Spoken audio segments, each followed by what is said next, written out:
This is my 126th video on my work with OO gauge. See part 1 of this series for my reasons for getting into OO gauge when I already had a lot invested in working in N gauge and I didn't really have space available for a large, fully operational OO gauge layout. Also see my lengthy series on my N gauge railway modelling for smaller and more complex scenery and smaller scale trains running.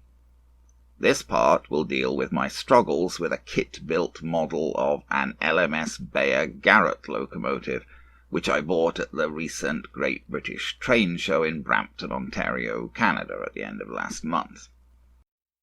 Perhaps I'll get my mutterings about the history of the LMS Beyer-Garratt class out of the way first, before I start dealing with my struggles with this model.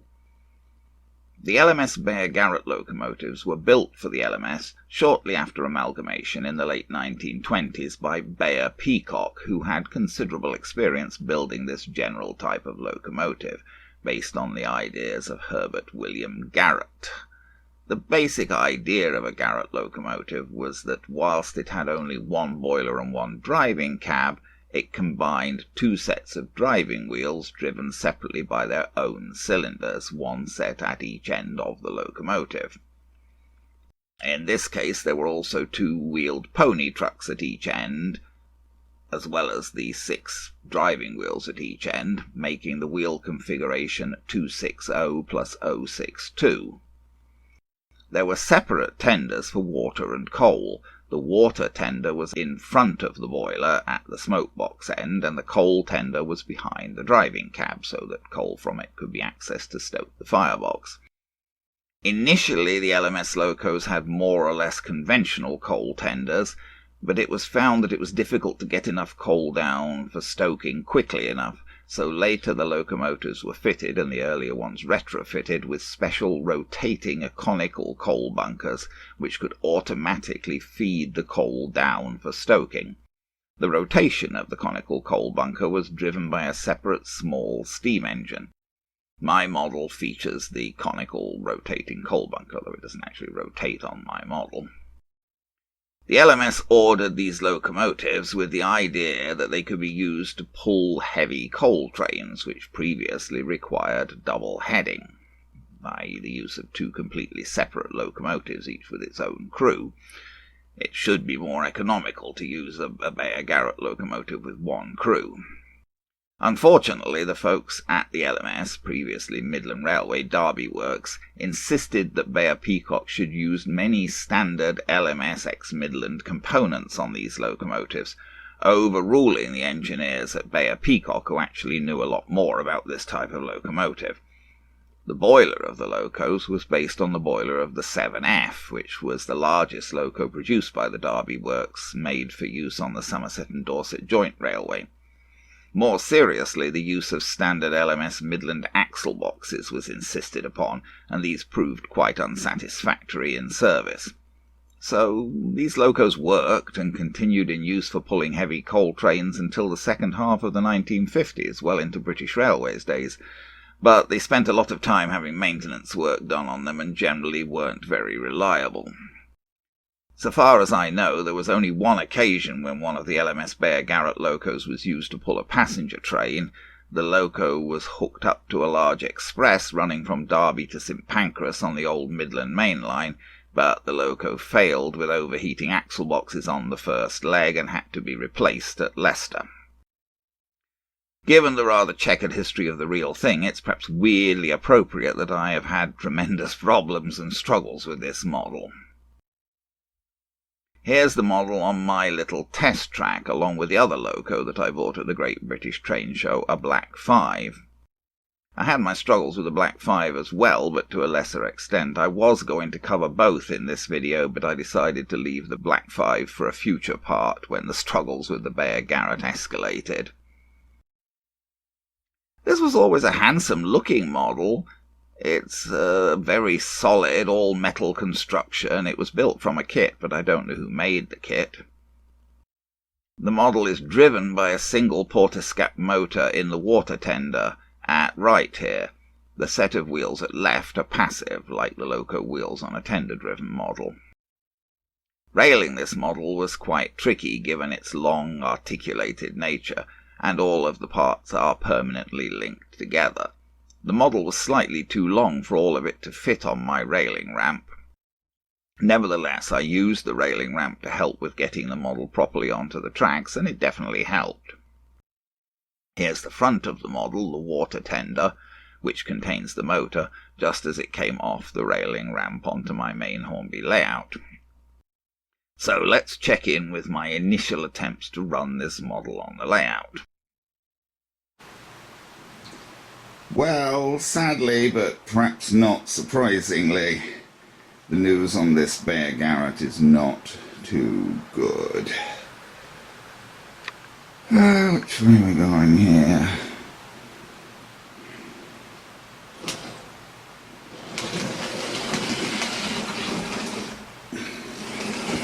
It will move up and down on straight track, but sadly that's about it. I believe there is just absolutely no way it will go around even third radius curves, so I can't get it to run on this layout at all because it can't get around the curves. So that's about all it can do on this layout. We'll try and take it around the curve, but it's just going to get stuck, I know, because I've been trying it before. See? Oh, famous last words. It actually got round that curve, but it is derailed, I think. Well, that's much better than I've got it to go round before. I don't know how many of its wheels are railed and how many are derailed, but I never got it to go round. I was testing it before I switched the camera on, and I never got it round at all.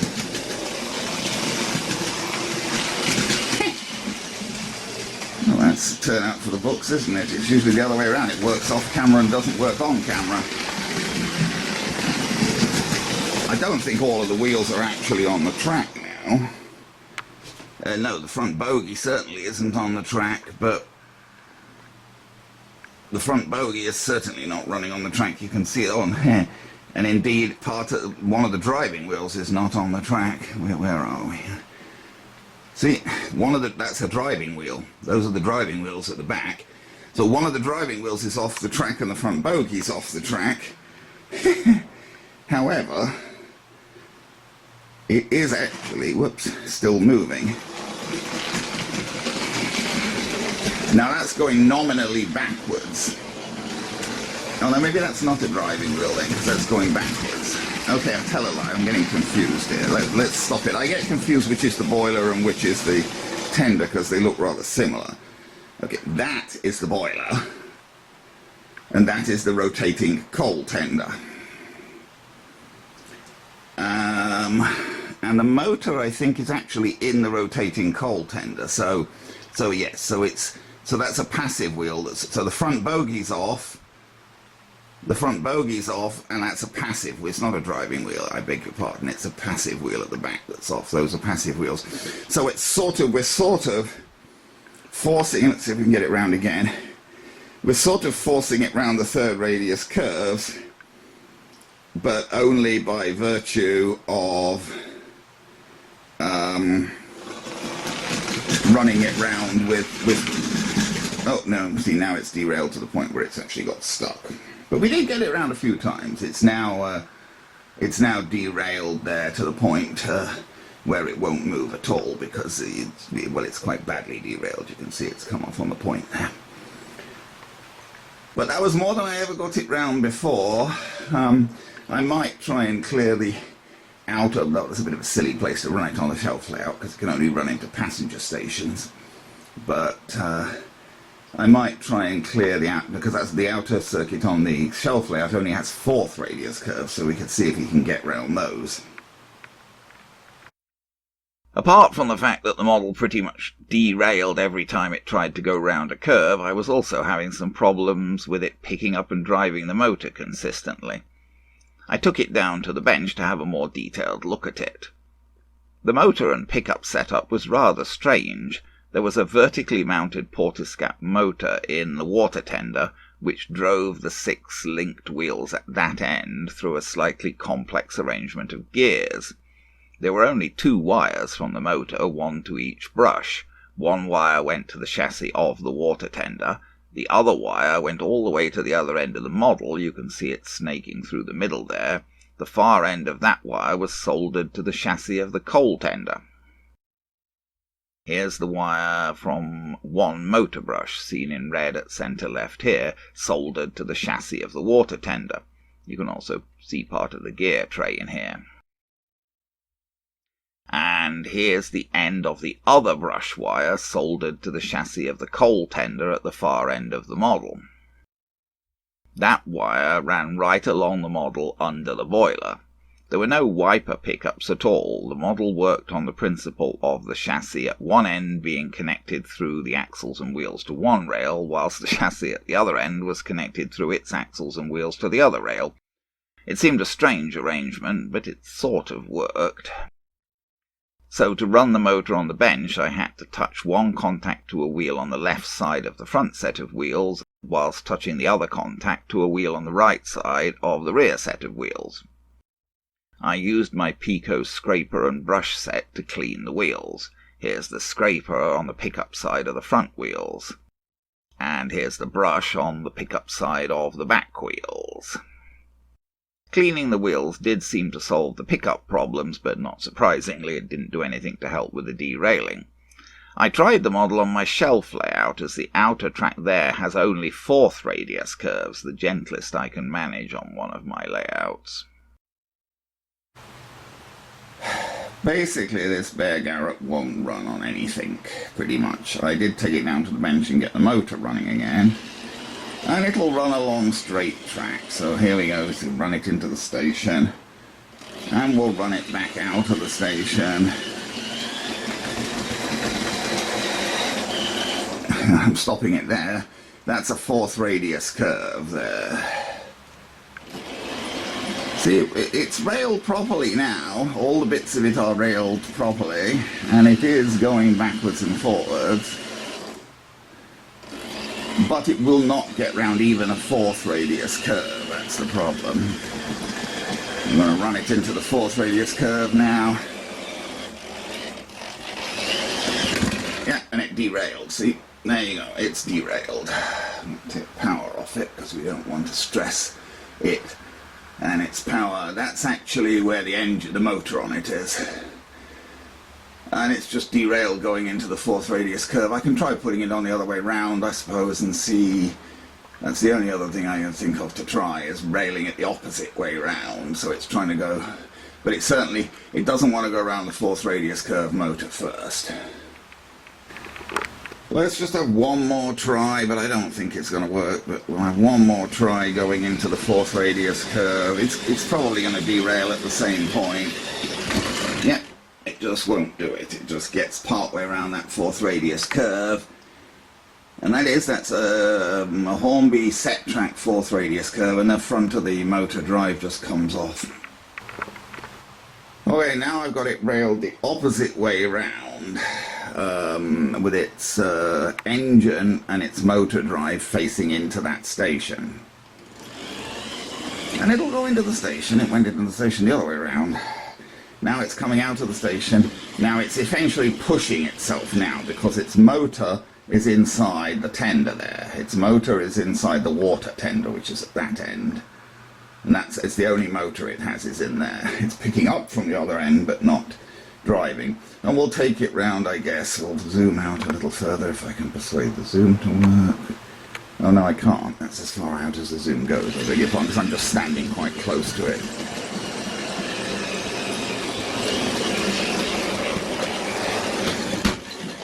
No, it has also derailed. I'm not sure what's derailed there, but it's not going anywhere, is it? I mean, the motor's turning, but it's not going anywhere. Yeah, so I guess the other end is derailed. So it won't go round this 4th radius curve. So basically, it may look okay, but it's not much use for anything because you can't run it round any curve reliably. So there you are, that's basically it. You can run it backwards and forth on a straight track, but that's all you can do with it. Because whatever you do, third radius, fourth radius. It cannot get round curves. It will run backwards and forwards if you get it all railed properly on a straight track, but that's it. That's all it does.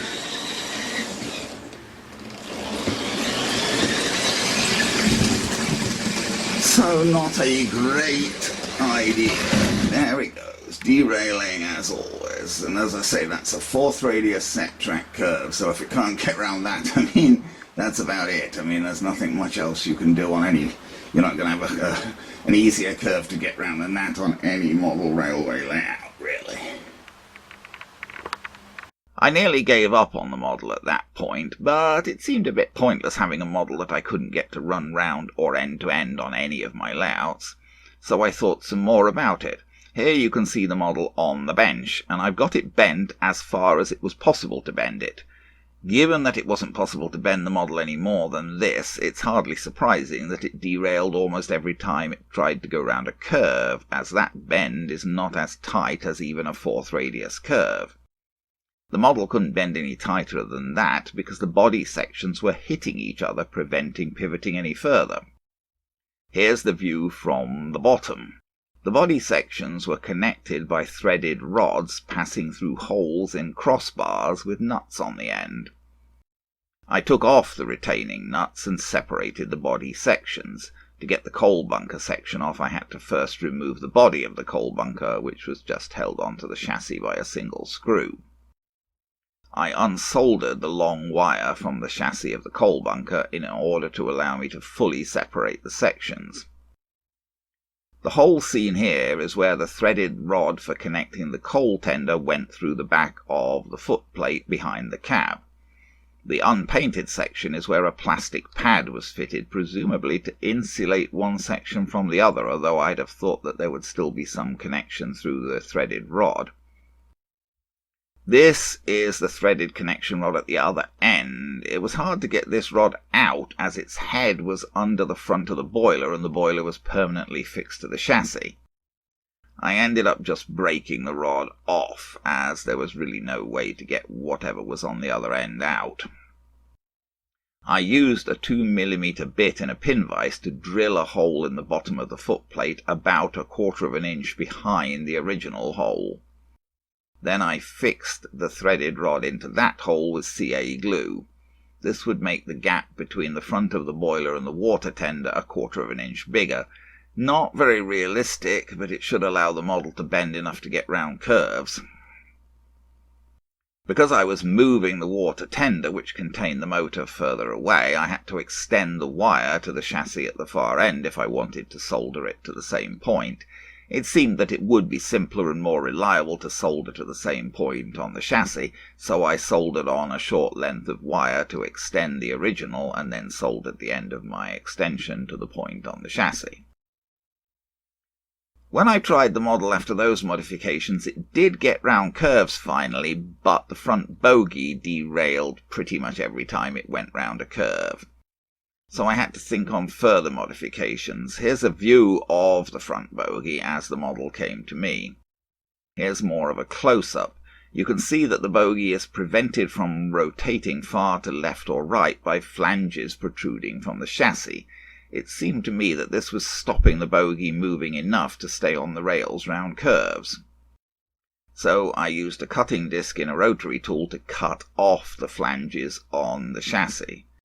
Rather a butchered job, but it was tricky to get the disc in. I did damage the bottom of the far cylinder a bit as I caught it with the rotating disc. That didn't really solve the problem. The bogie could rotate further after the removal of the flanges, but it still kept coming off the rails all the time. After sleeping on the problem, I thought it might be possible to somehow push the bogie down with a spring or something. I thought that any kind of spring would really need to push on the wheeled end of the bogie.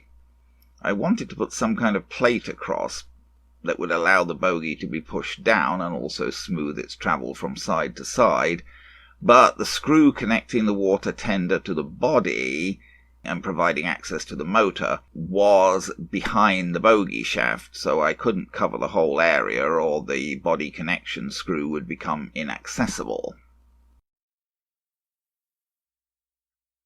I cut a piece of sheet brass and glued it with CA across the end of the chassis where the shaft of the bogie ran, making sure to keep the brass far enough over to still allow access to the body screw. My initial thought had been to glue a leaf spring to the bogie shaft that would push against the brass plate, but I concluded that there really wouldn't be enough room under the brass plate to allow for that arrangement, so I just glued a second thickness of brass plate slightly larger on top of the first one. I figured that these two thicknesses of brass should push the bogie down far enough and that the bogie should be able to swing from side to side fairly smoothly over the brass plate. I was rather afraid that I might have pushed the bogie down too much so that it would be tending to lift the front too much, reducing the pressure of the driving wheels on the track. I got the model back on the outer loop of my Hornby layout to try it out. Sadly, I've compromised the appearance of the model, but I couldn't see what else to do if I wanted to ever actually get it to run on my layouts.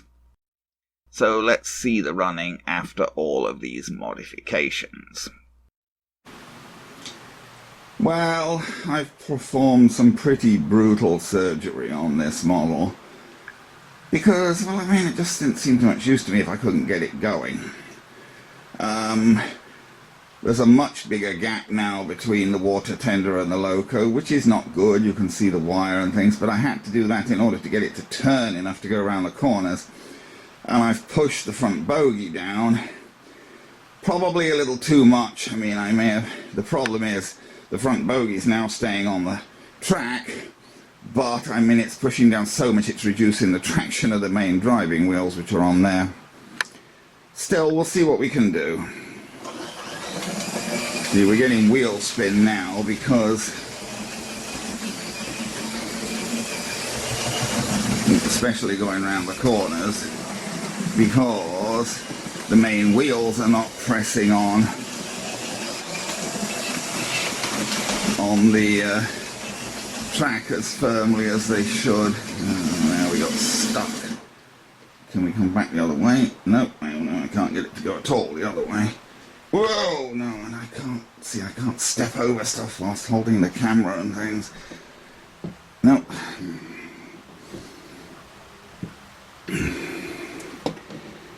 I don't know, I'm trying to put some power on and then give it a little push.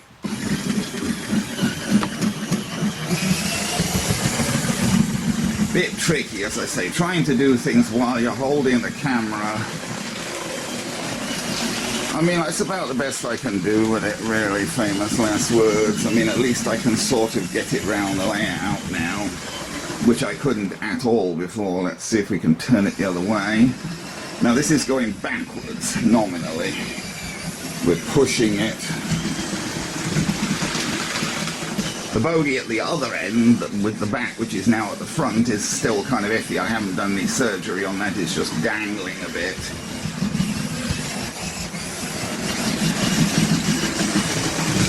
He's getting some wheel spin going round the corners. I'm going to try and get out from this position now, if you'll excuse me. The problem is I'm in the narrow gap beside the layout. Okay, let's see if we can, famous last words, but let's see if we can get him to go round one more time. Forwards, preferably.